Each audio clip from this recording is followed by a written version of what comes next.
Hare Krishna. I am very grateful to be with you today. I feel like I am, at the moment, being bombarded by unlimited merciful glances. Thank you for being here.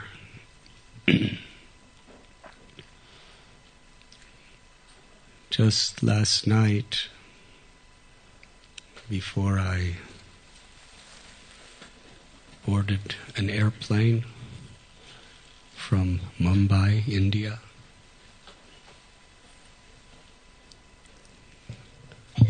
I was at a program with His Holiness Radhanath Swami Maharaj.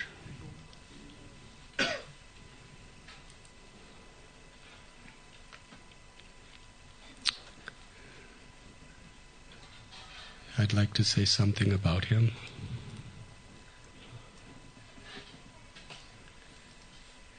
Just to show how the spirit of Srila Prabhupada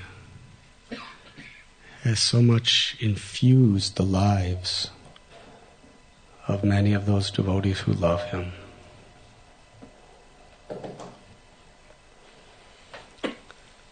In October,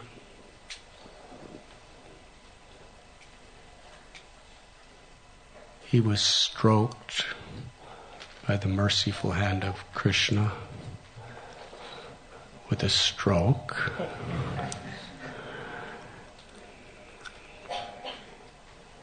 In the section of the brain called the brain stem.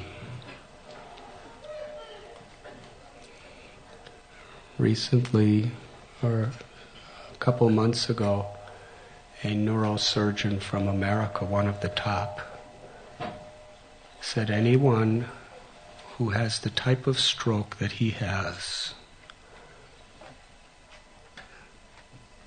he said, I've never seen anyone survive.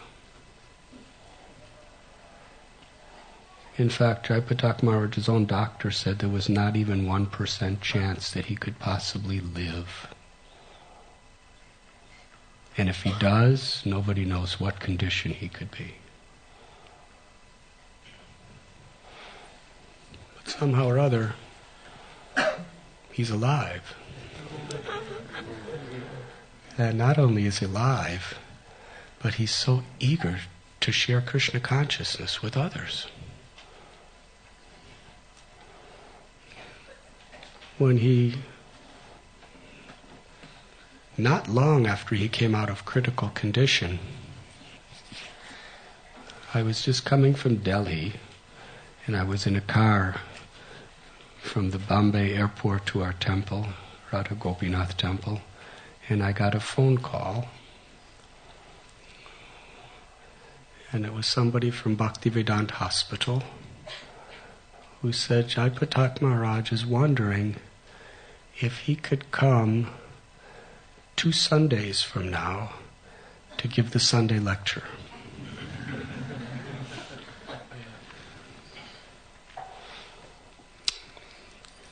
And I said, of course, we would be most honored to have him. And then I decided to tell a joke.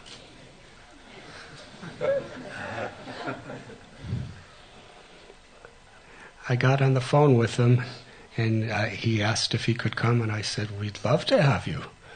And then I told this joke.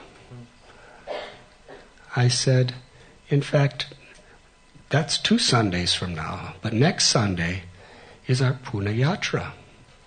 There'll be 4,500 people there. Why don't you give the Sunday lecture there too?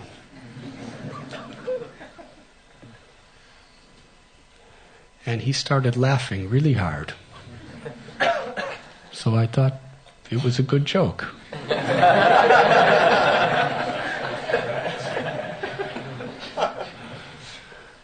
But then after he laughed for real hard, and I heard everybody in the room with him laughing also very hard. Then he said, do you really want me to come?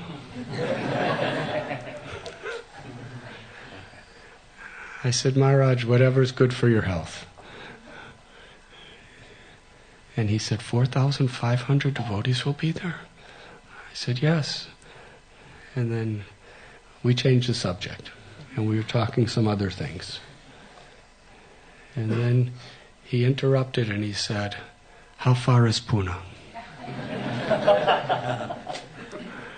I said, it's about 4 hours each way. That means 8 hours round trip. He said, that's too far. I said, I think it's too far. And we talked about some other things. And then he interrupted again. He said, the doctors would never allow me to do that.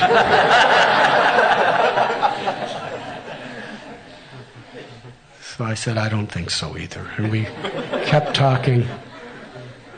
And then he said, but the doctors are your followers. If you tell them I should go, then they have to let me go. And I said, Maharaj, whatever is best for your health is the only consideration. So I never said anything to anyone. That was the end. But then the day before I was leaving for the Pune Yatra, the director of Bhaktivedanta Hospital called me on the phone. He said, ever since that phone call, every day, he's pushing us to let him go to the Pune Yatra. And he said all of his caretakers and all of the local doctors are all telling him it's not good for his health. He should not go, but he keeps pushing. So finally, just to end the matter, we went to the senior most neurosurgeon who was handling his case and said, whatever he says, we have to accept. So they asked the senior most neurosurgeon,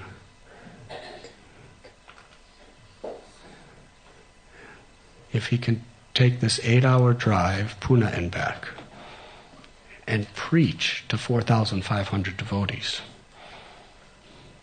when he's still in a wheelchair, and he's still really very, very incapacitated. And the doctor said, he shocked everyone. He said, that will be the best thing for him.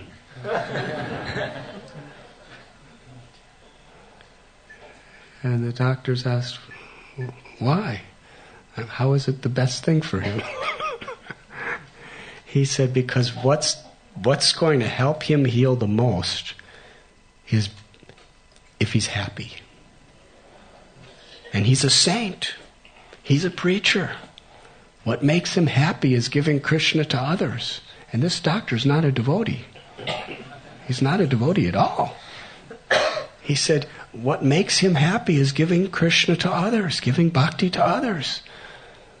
So if this makes him happy, this is what will be good for him. This is Srila Prabhupada's spirit. Paradukkha dukhi. A devotee's happiness is seeing other people happy. And real happiness is seeing other people receiving Krishna, loving Krishna. Bhaktivinoda Thakur wrote one prayer where he explains when, what is that? There's a song about Narada Muni where he's talking about how Narada Muni is making everybody chant and everyone dance and everyone loving Krishna and everyone's chanting. And he said, when that day comes, that will be my happiness. To see everyone chanting the holy names, everyone with tears of love of God in their eyes, that will be my happiness.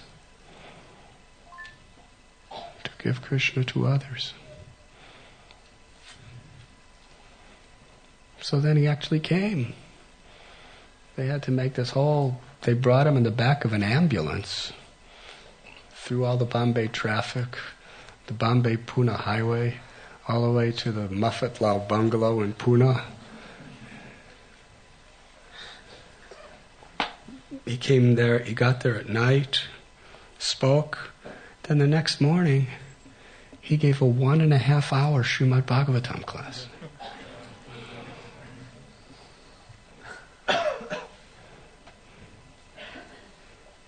And he's on a wheelchair.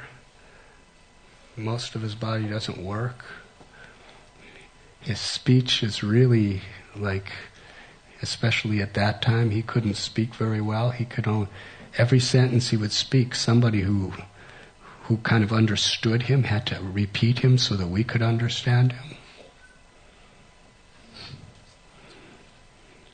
And there were like fluids and liquids coming out of different parts of his face, and there had to be always somebody wiping him and spraying water in his mouth because it was dry. And it really was, for any person, it would be really an embarrassing situation to sit in front of almost 5,000 people in that state, with people wiping you and spraying and picking you up. And but he was absolutely oblivious to all that. He was just completely blissful to talk about Krishna.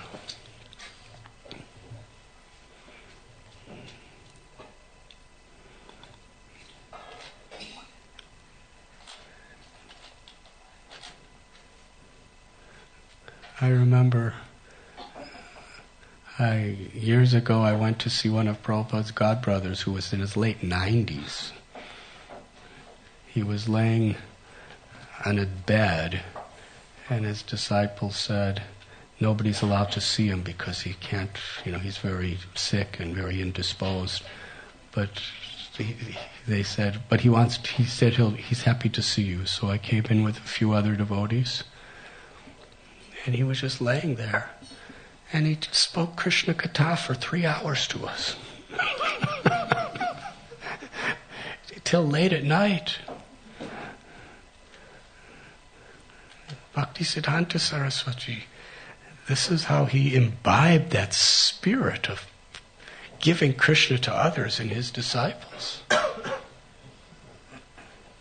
Srila Prabhupada, after heart attacks, after strokes, after so many situations, wandering around the world 14 times. And we've all seen that video where he's in his last days in Vrindavan laying in bed, and His Holiness Jayadvaita Maharaj has a dictaphone to his mouth and he's dictating purports to Srimad Bhagavatam.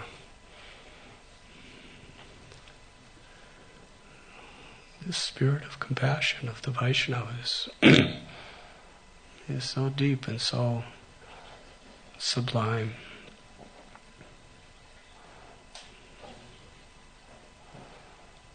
Sri Chaitanya Mahaprabhu,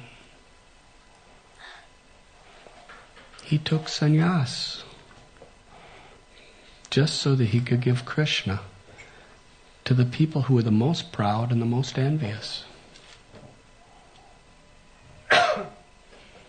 In fact, this year, I was recently, during the GBC meetings, I happened to be invited to Calcutta to a big event. Have any of you heard about this event? Please raise your hand if you heard about this event. Just to see if you're awake. Raise your hand if you have not heard about this event. Thank you, thank you. Very rare souls. It was an event where all different mats and sampradayas and spiritual movements were all coming together to celebrate the anniversary of the 500th year that Lord Chaitanya became a sannyasi. It's actually, the actual day is this coming up this next month of Magh of 2010. But the celebration begins the year before and it goes on until that day. So there was this big mat with thousands and thousands and thousands of people and hundreds of swamis and sadhus and all these people, all to celebrate Lord Chaitanya taking sannyas. And they asked me to speak. So I was trying to share what we heard from Srila Prabhupada, how Lord Sri Chaitanya Mahaprabhu, when he was living in Navadvip, he inundated millions of people with Krishna Prem through Krishna Nam. He was manifesting his spiritual potencies in the most inconceivable ways. When the Chankazi outlawed Nam Sankirtan, Sri Chaitanya Mahaprabhu attracted hundreds and thousands and millions of people just through one order. Can you imagine his potency? He just said, everyone, Nityananda Prabhu, tell everyone in Navadvip, tell all my devotees to spread the news that today in the afternoon I will personally dance and lead the Nam Sankirtan through the streets of Navadvip, right to the house of Chankazi, and have everyone come and bring a torch. Millions of people assembled. Each one had torches. They all made their own torches. Can you imagine the potency? Just one person giving a word, and in a couple hours there's 1 million people assembled. Enthusiastic. And they were fearless to do Nam Sankirtan to the house of Chankazi. Most of us would probably say, well, I don't know if I want to go on that Sankirtan party. He was beating people, plundering people. Anybody who he heard chanting the Lord's names, he was beating them, imprisoning them, plundering their property. It was really scary. He had soldiers out harassing devotees. Devotees were fearless. That was Sri Chaitanya Mahaprabhu. On another occasion, he went right to Ramkeli, where the king who hated Hindus, Nawab Hussain Shah, and he had thousands and thousands and thousands of people chanting there. And the king, he asked one of his servants, what is all that noise out there? And he said, it's this sannyasi. I've never seen anyone like him. I've seen a lot of sadhus and holy men and everybody coming to Ramkeli, but never anybody like this. The king said, tell me, what about? He was very interested. He was really a cruel person. Said that anybody who any devotee, if a breeze touched that king and then touched them, they would immediately jump in the Ganges with all their clothes, because he was so cruel and so murderous. He said, this sannyasi, he has a beautiful golden complexion. He's very tall. His hands, they extend below his knees. His eyes are like lotus flowers. His nose is like a sesame flower. His lips are like rubies. His teeth are like jasmine flowers. His neck is like a lion. His chest is broad. His waist is thin. He's in saffron sannyasi robes. His head is shaved. There's garlands around his neck. But you've never seen anyone like this. When he chants the names of Lord Hari, there are torrents of tears flowing from his eyes like rivers. His limbs are trembling. His hairs are standing on end. Sometimes he leaps in the air and falls to the ground, and it seems like he's going to break the earth.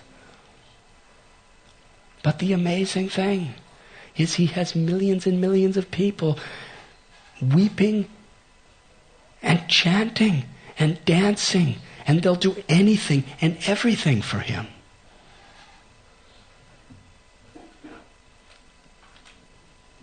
Then he called Keshava Khan, who was a devotee.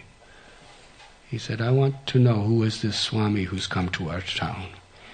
And Keshav Khan knew that he hated Hindus. He was thinking, I better not tell him. He said, what Swami? He said, I heard there's a very influential person attracting many people. He said, no, this is all rumors. He said, he's just an ordinary sadhu, so many, like any other sadhu. He's got a few followers, don't even think about him. He's just an ordinary person. But Nawab Hussain Shah said, what? Such an offense you're making? You're calling him an ordinary person? He is the Supreme Personality of Godhead. He's the one God of all gods. And you're calling him an ordinary person?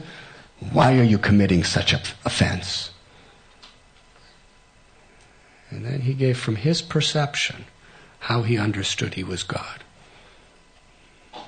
You see, everybody has their own perceptions of reality and their own value systems and their own ways of evaluating things. He said, this Swami has millions of people who are following him everywhere, who will do absolutely anything that he says at any time. And he doesn't pay them a single paisa. He doesn't pay him anything. And he's just a sannyasi. I'm the king. I am the crowned king with armies and palaces, and I can't get anybody to do anything for me unless I pay them. So he must be God to have this influence. So this is Sri Chaitanya Mahaprabhu. Then he said, I hereby make a rule that no one ever in my city of Ramkeli will ever obstruct his Nam Sankirtan. Hare Krishna. When he was in Navadvip, he had such influence. But then that incident took place. There was always envious people who were always criticizing him, saying he was a madman, saying he was spoiling the whole Hindu culture. He was accepting untouchables and embracing them and giving importance to them. He was screaming these loud names of God when they're supposed to just be silent mantras that you chant. He was accusing Lord Chaitanya, Srivas Thakur, and all the associates that the reason they're in that house of Srivas all night and they don't let us in is because during the day they look for young, beautiful virgin girls. Then at night they bring them in that house. They make them drink strong intoxications, and then they exploit them. And meanwhile, as part of the experience, they're screaming all these songs and dancing. And they were spreading this all around. And people were believing them. Hare Krishna. But the innocent people, they were just longing to see Lord Chaitanya dance, to receive his mercy. So he was spreading his influence so greatly. He had everything. And then, one day he was sitting in his house, in the mood of the gopis, chanting Gopi, Gopi, Gopi. And one of his students, a Smarta Brahmin, he said, why are you saying Gopi, Gopi, Gopi? Where in the scripture does it say Gopi, Gopi, Gopi? You're supposed to chant the names of Hari, Krishna. And Lord Chaitanya, in the mood of Gopi, out of love, he was expressing the highest love. He said, Krishna? You want me to chant the name of Krishna? Why Krishna?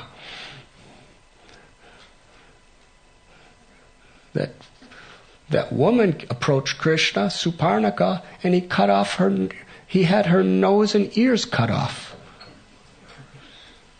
And Bali, the monkey, He shot him in the back when he wasn't even looking and killed him. And Bali Maharaj, he surrendered everything, and then he just wanted to give in charity to Krishna, and Krishna took everything away from him, then tied him up and imprisoned him. You want me to chant the name of Krishna? And he picked up a stick and started chasing the boy, and the boy ran away. And he came to an assembly of other students, and they said, "What's wrong?" "I can't even tell you what's wrong. That Nimai, he tried to beat me just because I told him to chant the names of Krishna." He was doing this gopi. And they all started conspiring against him. Who does he think he is? We're Brahmins. Does he think we're not learned Brahmins? Does he not think that our fathers are not great pundits? He thinks he's so much better than us.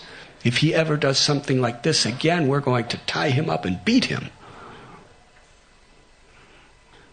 So Lord Chaitanya, one day, he said to the devotees, he said, "I have come with the medicine Pipalikanda in order to cure a disease.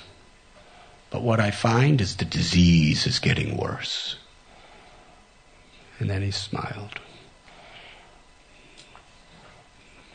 And the devotees didn't know exactly what is he talking about.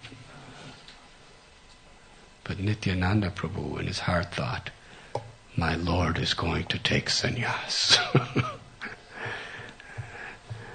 And Sri Chaitanya Mahaprabhu told Lord Nityananda, we have come in a private place. He said, we have come to deliver the most fallen souls. We've brought the medicine. But what we found is our coming has increased their disease. If they follow what I say, they will be delivered. But if they offend me, they will be destroyed.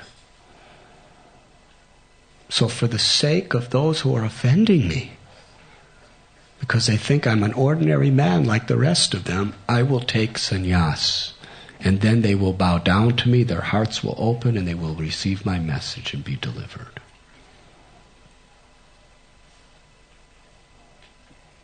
And he told the devotees, some of them, it was unbearable. Lord Nityananda Prabhu, he said, whatever you decide to do, my Lord, you must do, but please tell the other devotees and discuss it with them also. And then thinking of Sachi Devi, his mother, how she will suffer. Lord Nityananda Prabhu sat in a secluded place and incessantly cried. It is a long story, but Sri Chaitanya Mahaprabhu, his mother was pleading with him. Why don't you stay home? You have everything here. How could anyone leave a mother like Sachi? Her love was so deep, so absolutely unconditional. And Lord Chaitanya, Nimai, was her everything. There is a story, Chaitanya Charitamrita, Chaitanya Bhagavat, where one day little Nimai, when he was just a student, he said, Mother, I want to go to the Ganges. Please give me some sandalwood pulp and a garland. So Sachimata, as his mother, had to make the garland and then grind the sandalwood. So she said, she just dropped everything and she said, I'll have it for you in a few minutes. And Nimai said, a few minutes? That was outrageous. I want it now. A few minutes. And he picked up a stick and destroyed everything within their house.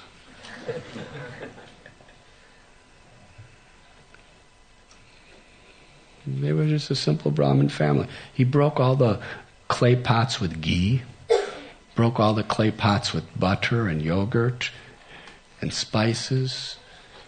Just everything was just splattered all over the floor.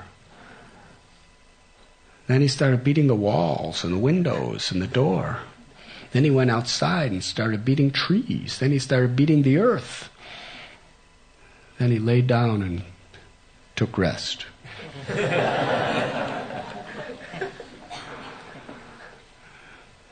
And Sachi Devi, she went and just immediately made a garland and grinded sandalwood. And as soon as Nimai woke up, she was right there fanning him and wiping the dust and the perspiration off his body. And she said, "Here is your garland and here is your sandalwood, my beloved Nimai." And he just got up and went to the Ganga and worshipped her, took his bath, worshipped her with garland and chandan. And he came back. And she very lovingly said to him, "Nimai, I don't mind that you destroyed the house. But it's your house. Where are you going to stay without a nice house? And I don't mind if you destroyed every morsel of food that we had in the house. But I want to feed you, and now I have nothing to feed you. Whatever you do, whatever makes you happy is fine, but how will you eat? We have nothing left." This is Sachi Devi. Have you ever met a mother like that? She didn't scold him. "What did you do? I worked so hard for it." No, it was only about him. Her whole life, her whole soul, her everything was only to make him happy. She had no other consideration for anything except his happiness.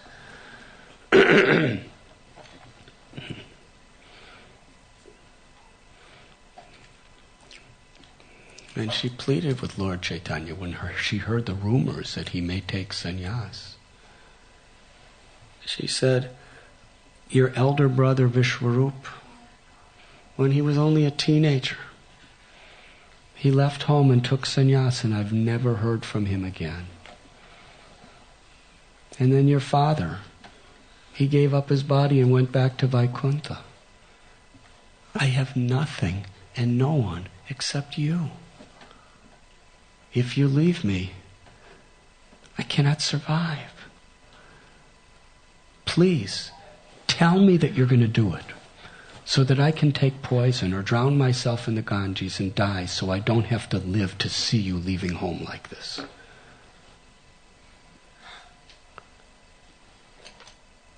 You've come to teach religious principles. Is this religious principle? You have a wife that's hardly 14 or 16 years old. She's given her life and soul to you. Are you going to make her a widow? And what about all your friends?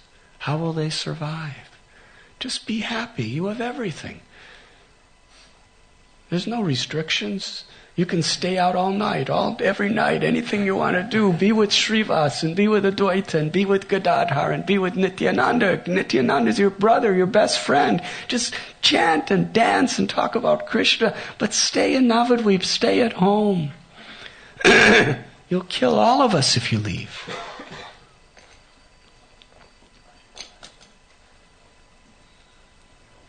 And the Lord's heart is only for the happiness of his devotees. Why did he do that? Is it cruel?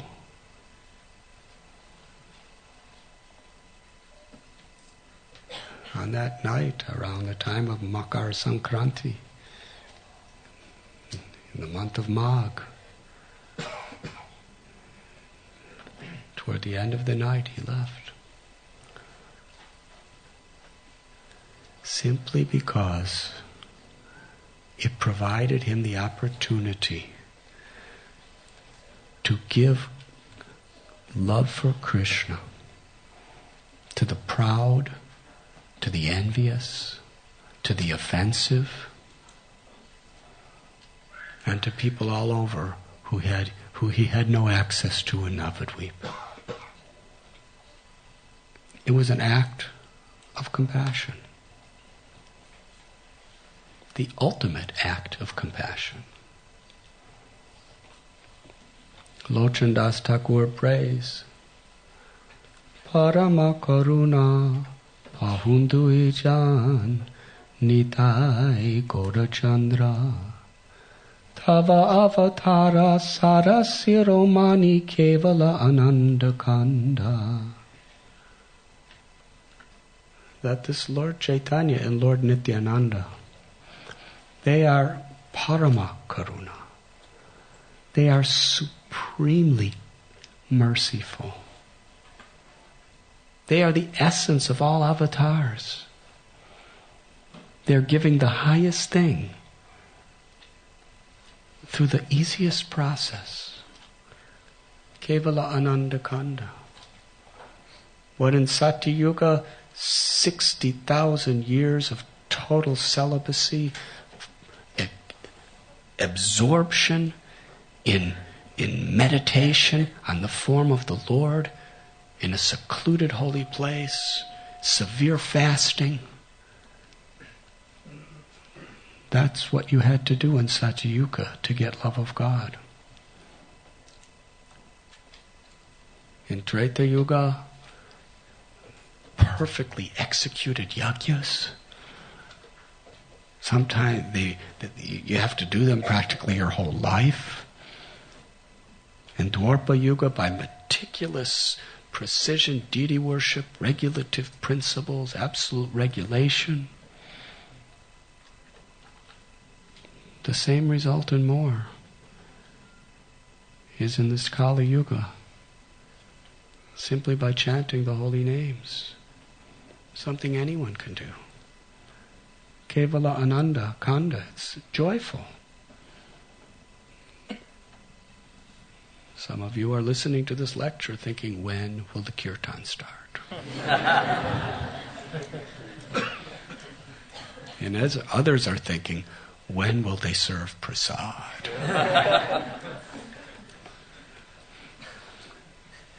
Kevala Ananda Kanda, Prabhupada said, chanting, dancing, and feasting. And you can also, speak about Krishna also. But the primary focus is chanting, dancing, and feasting. So simple.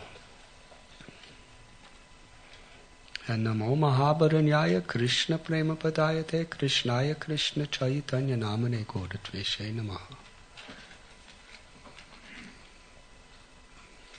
That of all the various avatars of Krishna, the absolute truth, Lord Chaitanya is the most munificent, the most merciful, because he's giving the highest revelation of the absolute truth. He's giving the love of the gopis in Vrindavan for Shamsundar, Gokulananda. Just chant holy names and develop a nice service attitude, and you will become perfect.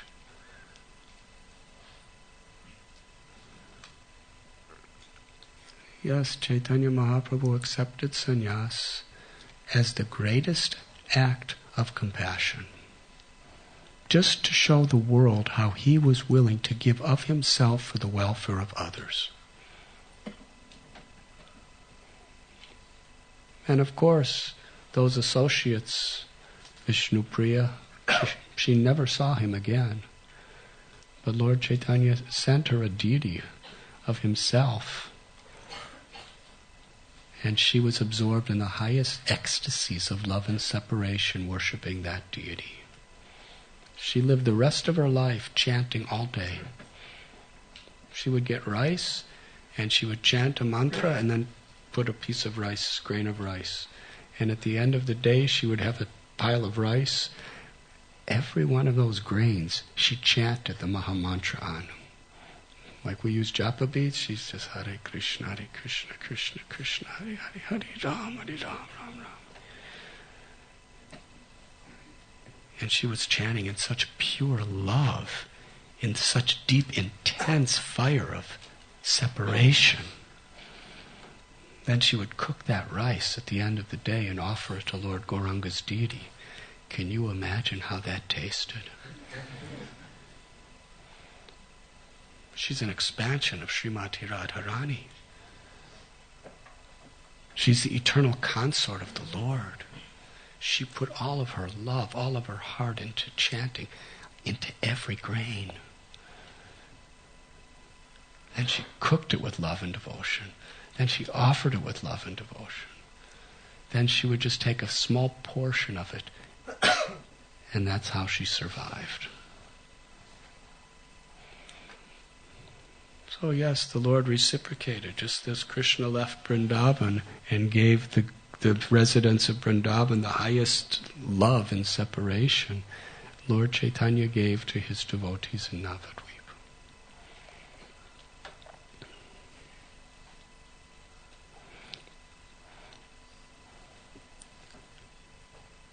But so much to chase after the people who were rejecting him since time immemorial.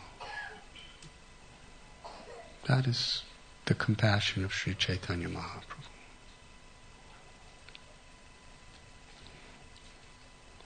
He went to Puri by the will of his mother. And after being in Puri just for a short time, he said, I'm going to South India to look for Vishwarup, my brother. Actually, he was going to deliver everyone. And one of the first places he stopped was in Kurmakshetra. This is interesting, because Sri Chaitanya Mahaprabhu, he took sannyas to show compassion to others, but what did he teach other people? He gave different instructions to different devotees. Just like when we read Srila Prabhupada's books or when we read his letters, Prabhupada speaks so many things. It's so deep and so broad. And when we study Srila Prabhupada's life, Prabhupada was such an ocean of compassion. And he always presented the pure Siddhanta, but he presented it in different ways and guided people according to how it would uplift them and how they could best ultimately become purified, develop love of Krishna, and serve. Sri Chaitanya Mahaprabhu told Raghunath Bhatta Goswami, do not marry. Told him to go to Vrindavan and join and become a sixth Goswami. Yes. In South India, he saw Gopal Bhatta Goswami. He said, serve your parents till they leave this world. Don't marry. As soon as they leave, go to Vrindavan. Become a sixth Goswami. He didn't use those words, but that was the principle of what he said.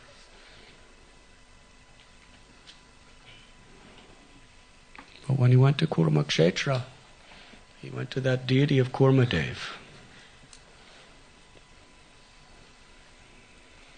Srila Prabhupada in this regard explains how Ramanujacharya was once in Jagannath Puri.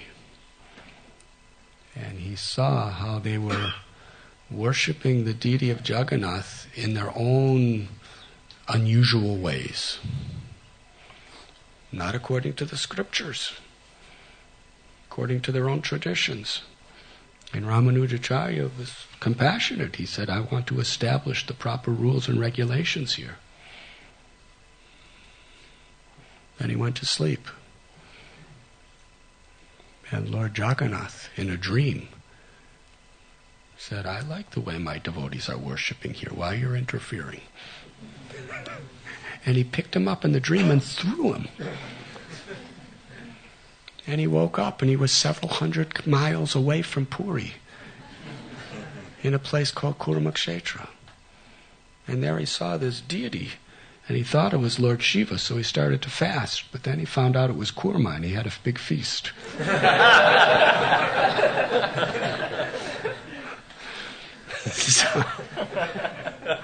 Just different ways of worshiping the Lord. So since that time, the followers of Ramanujacharya are worshipping the Kurma deity according to the Shastric regulations. And Lord Chaitanya went there. Have any of you been to Kurma Kshetra? Please raise your hand. A few years ago we went on a yatra with many, many devotees there.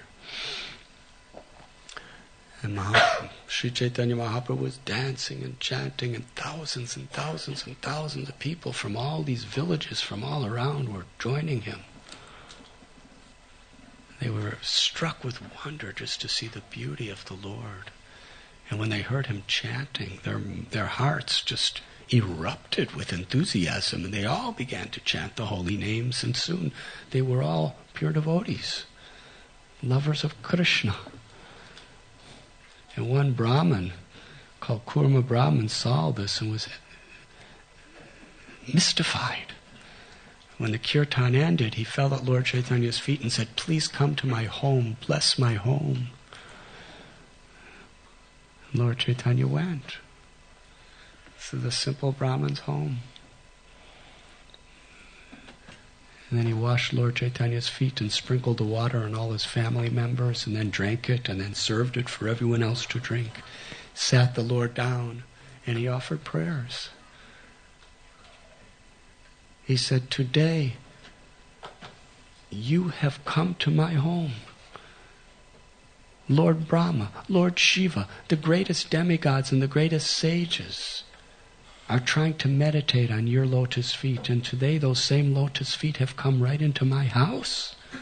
I cannot calculate my unlimited good fortune. Today my life, my family, my wealth, all my forefathers, my entire existence have become purified and perfect because you have come to my home to accept my service." Srila Prabhupada explains, from this we can understand that this Brahmin was actually quite wealthy. And then he revealed his mind. He said, "My Lord, I can no longer tolerate the miseries of the waves in this ocean of material existence. The waves of suffering that are coming on this ocean of material existence. I have decided to give it all up. I am going to renounce my occupation, renounce my family, and follow you wherever you go." Does that sound good? If it sounds good, say Hari Bol. Lord Chaitanya disagrees with you. He got angry. He said, "Never say that again." He said, "You remain home, you remain with your family, you remain in your occupation. There's no need for you to leave home. You just chant the holy names of Krishna. Teach people the message of Krishna. And in this way, Lord Chaitanya said, become guru throughout the land." He said, if you simply chant the names of Krishna, speak the message of Krishna according to my will, he said, I will never leave you. I will always be with you, wherever you are. And Krishnadas Kaviraj Goswami explains, this is the message Lord Chaitanya gave to everyone, wherever he went in his South Indian tour. No need to change your status, just change your heart. By hearing and chanting the glories of the Lord and living according to the service mood of the Lord. He spent the night doing Krishna Katha and Krishna Kirtan. The next morning he left, and the Kurma Brahmin followed him. Couldn't give up the Lord's association. after some distance, Lord Chaitanya looked at him and said, "Go back home. I've already explained these things to you." And he sent him home, and Lord Chaitanya went on. Meanwhile, there was Vasudeva, who had leprosy. So bad leprosy that his body was filled with living worms. And if a worm fell out of his body, he would carefully pick it up, offer it all honor and respect, and stick it back in his body. Why? He was so humble. He was thinking, this body belongs to the worm as much as it belongs to me. Why should I deprive it? He heard about Lord Chaitanya, and with great effort, because he was a very severely diseased man, he somehow or other walked a distance to get to the Kurma Brahman's house. And when he found out Lord Chaitanya had already left, he fell to the ground unconscious. But the Lord, who is seated in everyone's heart, knew this. Even though he was a distance away, he turned around and came back to that house and lifted up Vasudeva and embraced him. Vasudeva was shocked. His body had pus and blood and oozing disease coming out of it, and worms. He said, "My Lord, no one will even come near me because I smell so bad. I'm so full of disease. And you have touched me. You have embraced me." This was the nature of the Lord's compassion. And when the Lord squeezed him, all the leprosy went away, and all the worms went away. What happened to all the worms? Doesn't say. But from understanding Lord Chaitanya's mercy, they probably all went back to Godhead. Just because they were associating with a great devotee like Vasudeva. Lord Chaitanya sent dogs back to Godhead because they were dear to Srivas Thakur. Amoga, who was an offensive, envious person, went back to Godhead because he got love of God because he was a relative of Sarvabhauma Bhattacharya. So the Lord completely purified and cured Vasudeva and gave him love of God. But Vasudeva didn't say anything, but in his heart he was thinking that he may become proud, that everyone just completely rejected me for being so totally abominable for all these years, and now they see that I'm beautiful, I have a golden complexion, now I'm going to become famous.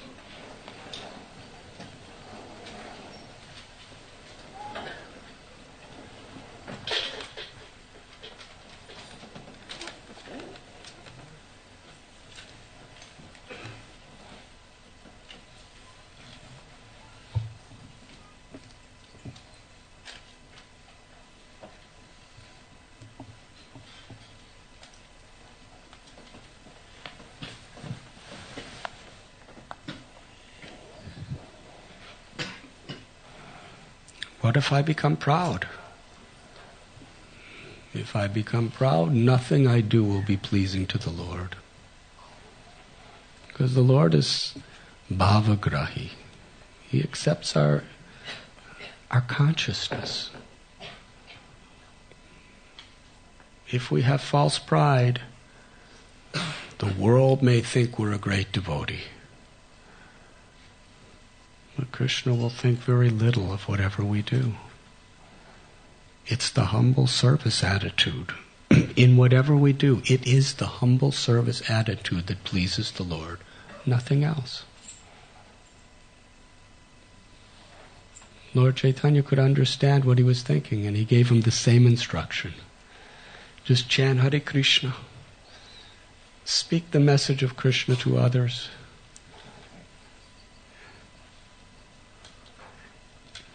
And Krishna will always protect you from false pride.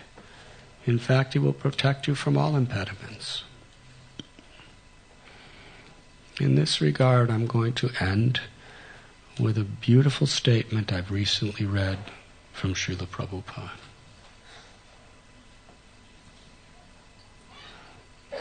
It really encapsulates the essence of what Prabhupada expected of us. Can you all hear? Okay, so please listen carefully. This is in the teachings of Lord Chaitanya to Sanatana Goswami. Sanatana Goswami is telling how pure devotional service is very rare. Why is it so rare? He says, Krishna will easily give liberation, mukti. Now, for most of us, mukti, complete freedom from material desires, complete freedom from material sufferings, complete freedom from birth and death. Does that sound easy? What do you think? Then why does Lord Chaitanya say that Krishna will give mukti very easily? Because compared to pure devotional service, he gives it very easily. And he'll give mystic siddhis very easily. That means to make your body just go to another place instantly.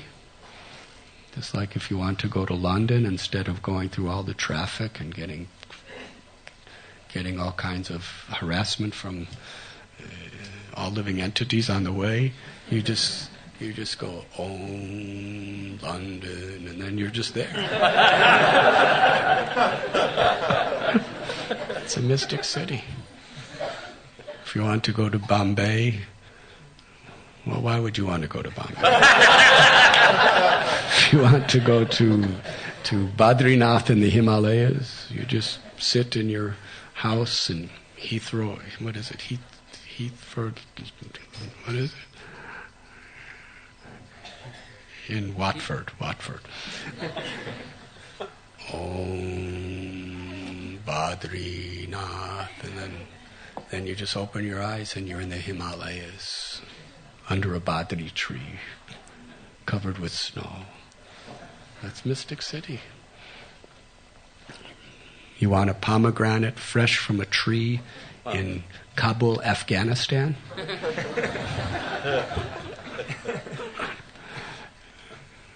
You don't get too many pomegranates from Afghanistan these days.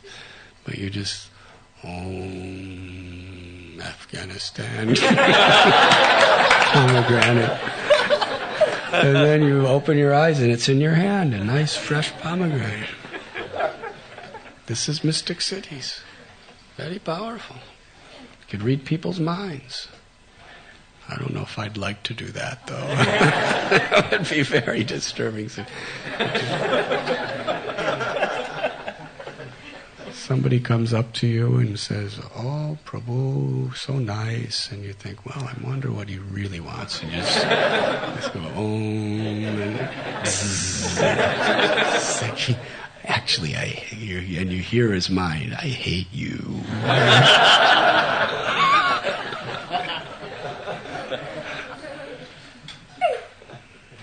You think that's easy to do all those things?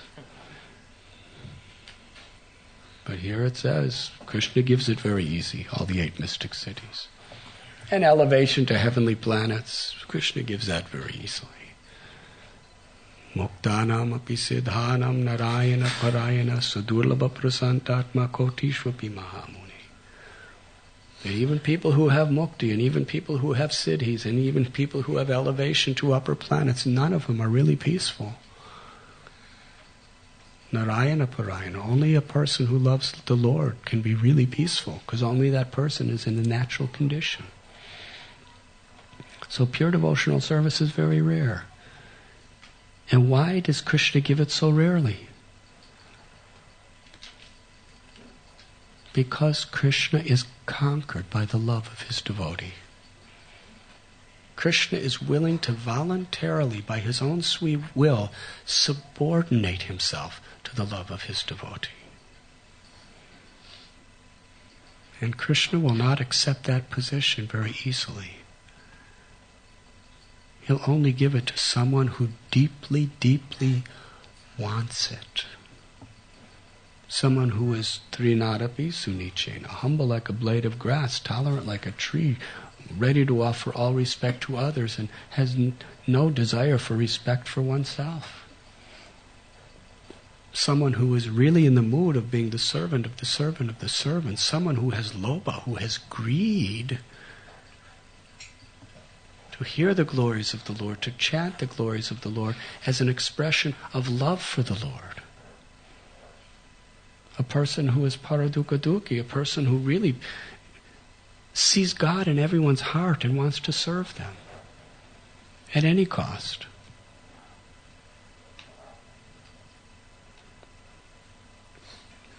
Lord Chaitanya told many things to his devotees to show how he's subordinate to their love. Vasudev Dutt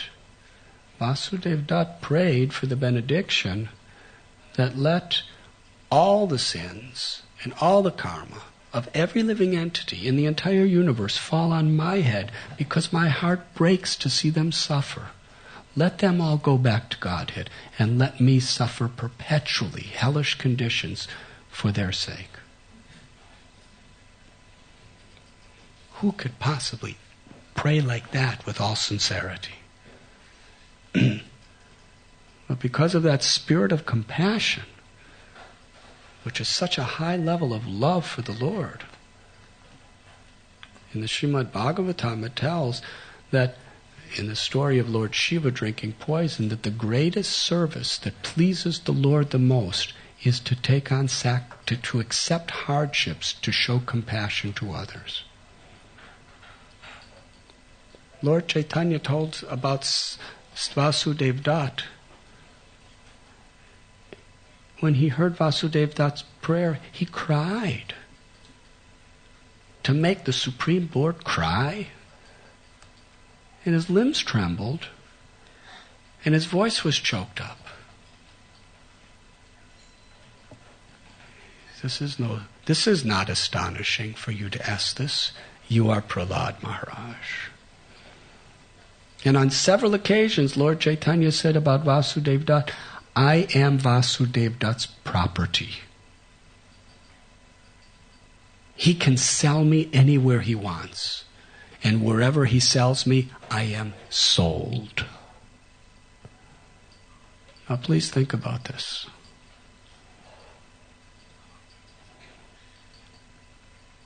Where in history is there an example of one human being selling another human being? Only if there is slavery. Yes? Slaves are bought and sold. No matter what I think about you, I can't sell you. But a slave, he can sell you, I can buy you. In America, Rupa Vilas Prabhu and I, we lived through the 1950s and 60s. America came out of slavery. There was an entire war to fight to abolish slavery. It's called the Civil War. Half of the nation wanted to keep slaves, and half considered it was a violation to human rights. There was a massive, bloody war to end slavery. More Americans were killed in that war, the Civil War, than World War I or World War II.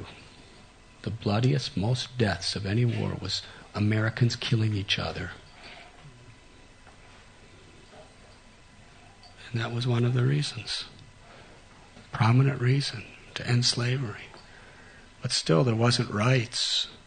And Martin Luther King, he died to give rights to his people, the African American people. And Mahatma Gandhi in India, he considered that the British were treating Indians like slaves. So he made a whole uprising to free his people.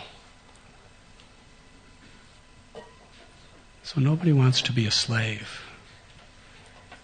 There's only one person who longs to be a slave. Krishna. Lord Chaitanya Mahaprabhu, he's saying, my devotee Vasudev Dutt, he said the same thing about Paramananda Puri. He said the same thing about Haridas Thakur. He said, I am a prisoner in their hearts.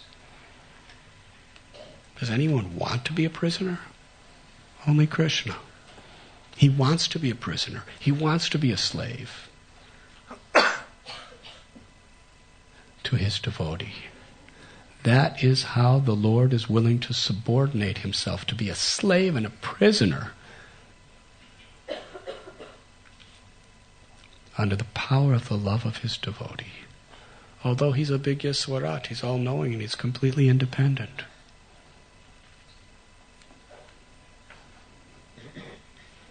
To the gopis, he called them with his flute on the full moon night of Sarat season. They all left their homes, abandoned everything, came to the Bamsivat tree in the forest of Sri Vrindavan. And then Krishna started, why don't you go home? You shouldn't be here. You've already seen the nice moonlight and the nice forest, and you've seen me. Now go home. You have your duties. And then he disappeared from them. And ultimately they were just roaming and in deep separation. And then finally when he appeared again, they asked, why did you do that?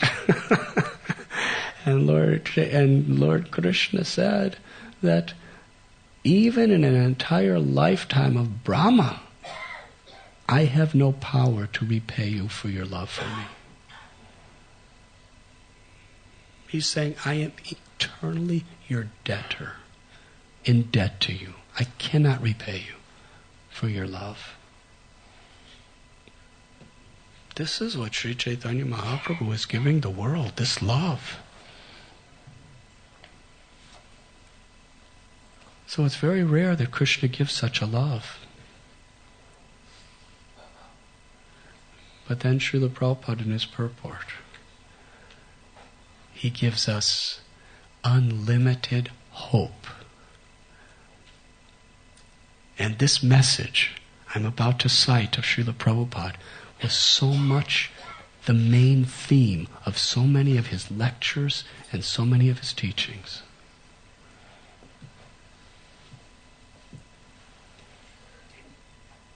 It's a divine secret. Would you like to hear it? Yeah.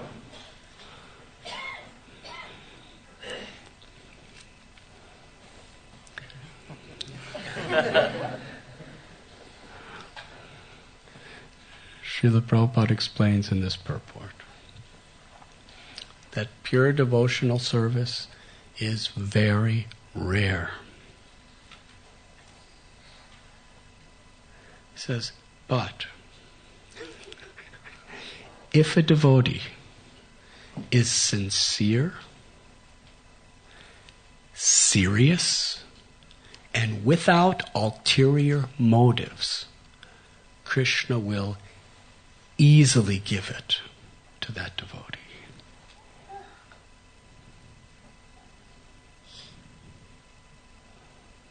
Please repeat after me.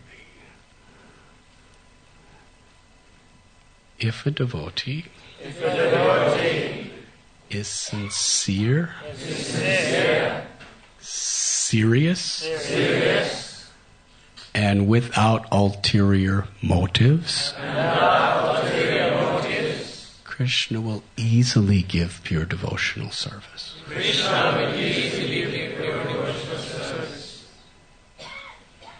For anyone.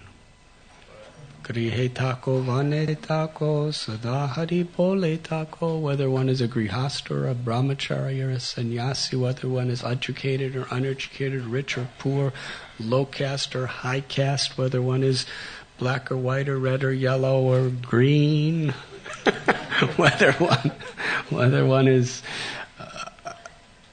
of any particular status of society. He was even giving it to tigers and elephants and lions and snakes and mosquitoes. Krishna could give pure devotional service to anyone immediately. And he gives it easily if we just have these qualities. That we're sincere, we're serious, and we do not have ulterior motives. Krishna easily gives devotional service. If we are simply living by these principles, what does it really mean to be sincere and serious? It really means to take the order of the spiritual master of our life and soul without ulterior motives. To be simple. Bhaktisiddhanta Saraswati Thakur said that the first principle that makes a Vaishnava is simplicity, which means without duplicity, which means without ulterior motives. This is what we should be striving for.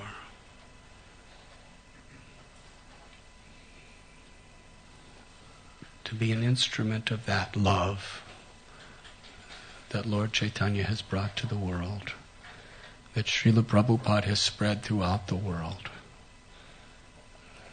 that Srila Jaypatak Maharaj was willing to drive 8 hours just after a stroke to share with the people of Pune. And he was in ecstasy. And when he got back to Bombay, he was actually much better than ever before in his health, because he was so happy giving Krishna to others. Thank you very much. Srila Prabhupada ki jai. Shall we have kirtan?